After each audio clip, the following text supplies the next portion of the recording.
গত ৮ মার্চে সন্ধ্যার দিকে তার আগেই তার সাথে একজনের যোগাযোগ হয় যে সে হ্যারিয়ার গাড়ি নিতে চায়। এটা হয়তো বা অনলাইন থেকে সে নিয়েছে বা পাওয়ার কারণে তার সাথে যোগাযোগ করেছে এবং তার সাথে চ্যাটিং হয়েছে হোয়াটসঅ্যাপে। তো ওই প্রেক্ষিতে 8:30টার দিকে 7:30টার দিকে সে শোরুমে যায়। ওই সময় গাড়ির যে শোরুমের যে মালিক মাসুক নাইম সে ছিল না, তার চাচাতো ভাই শোরুমটা দেখাশোনা করে পিয়াল মাহমুদ সে ছিল। সে তাকে গাড়িগুলো দেখানোর একটা পর্যায়ে সে বলে যে যে গাড়িটা সে ছিনতাই করেছে ওই গাড়িটা তার পছন্দ হয়েছে।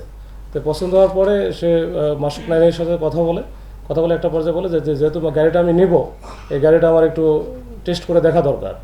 তখন সে টেস্ট করার কথা বলে যে ড্রাইভ টেস্ট করবে, এই পিয়াল মাহমুদকে পাশে নিয়ে সে ওখান থেকে রওনা দেয়। ওখান থেকে বের হয়ে সে টিএসসির দিকে আসে, টিএসসি থেকে ইউটার্ন করে আবার চলে আসে শাহবাগের যে এই মেট্রো রেল স্টেশন আছে, এই স্টেশনের কাছে আসার পরে সে গাড়িটা থামিয়ে কিন্তু এই যে পিয়াল মাহমুদ যে সেকেন্ড সিটারে বসেছিল তাকে তার মাথায় পিস্তল ঠেকিয়ে তাই কিন্তু ওখান থেকে মৃত্যুর ভয় দেখে নামিয়ে দেয় সে গাড়ি টান দিয়ে চলে যায়। তো এর প্রেক্ষিতেই পরের দিনে এই মাসুর নাইম যে স্বত্বাধিকারী শোরুমের উনি থানায় আসার পরে একটা মামলা দায়ের করে যেটা হচ্ছে পেনাল কোডে 394 ছিনতাইয়ের একটা মামলা। তো এই প্রেক্ষিতে আমরা কাজ শুরু করি। সে একটু সাইকো টাইপের যে এটা নেশায় পরিণত করেছে। তার সামনে অনেক হয়তো পথ ছিল, পেশা সে বুয়েটের স্টুডেন্ট, তো সে তার সামনে অনেক অবারিত পথ ছিল, কিন্তু তার এটা একটা নেশা টাইপের। এবং সে এই যে আমারই হোটেলে যে গেছে ওইখানে কিন্তু সে নিয়মিত ওইখানে এবং আরও বিভিন্ন কিংফিশার বা অন্যান্য হোটেলেও কিন্তু সে নিয়মিত মদ্যপান বা ওই যে ডিজে পার্টি বা এরকম টাইপের ওই সময়টা দেয়। যেহেতু সে প্রচুর টাকা ইনকাম করে, একটা গাড়ি নিলে এই গাড়িগুলো আবার আরেকটা বিষয় আছে, এই গাড়ি নিয়ে তো এই গাড়িগুলো তো কোনো কাগজপত্র তার কাছে থাকে না, তো সরাসরি কিন্তু বিক্রি করতে পারে না।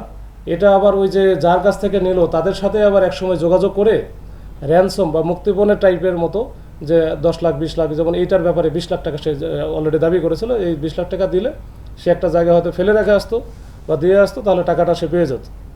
এর আগে তেজগাঁ থানার ওটাও বলছে যে ওখানে 6 লাখ টাকা সে নিয়েছে। তো এরকম আর কি এই হচ্ছে তার নেশা এবং তার অবস্থা এবং তার যে সার্বিক দিক বিবেচনা করে আমার কাছে মনে হয়েছে যে সে কোনোদিন থামবে না, মানে এটা চলতেই থাকবে।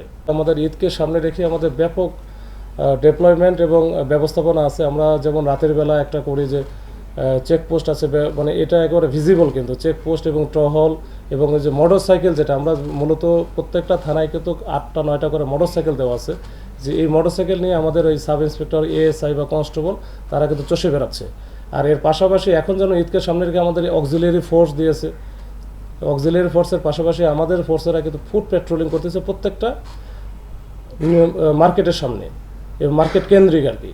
তো এই মার্কেট কেন্দ্রিক আছে, আমরা চেষ্টা করতেছি আমাদের মতো করে যে সর্বোচ্চ শক্তি প্রয়োগ করে আমরা এটা ঠেকানোর চেষ্টা করছি।